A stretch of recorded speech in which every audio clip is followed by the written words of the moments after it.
Pasukan Rusia mulai menjalani strategi barunya dalam perang di Donbas, Ukraina. Dilaporkan militer Rusia baru-baru ini menjatuhkan bom raksasa hingga menewaskan puluhan tentara Ukraina. Militer Rusia pada Minggu 30 Juni 2024 mengumumkan menyerang tentara Ukraina di permukiman New York, Donbas. Serangan itu menggunakan bom raksasa berdaya ledak tinggi seberat 3 ton. Bom tersebut bernama FAB-300 dan dilengkapi modul pemandu.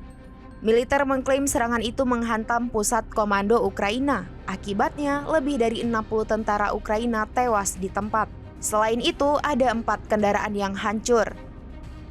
Mengutip tribunnews.com pada Selasa 2 Juli 2024, laporan lain menyebut gedung yang dihantam bom raksasa milik Rusia tersebut lenyap tanpa jejak.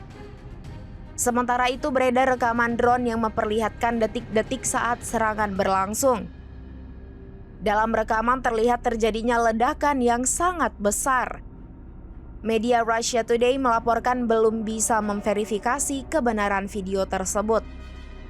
Di sisi lain, Kementerian Pertahanan Rusia juga belum buka suara terkait serangan bom FAB-300 yang melenyapkan pusat komando tentara Ukraina.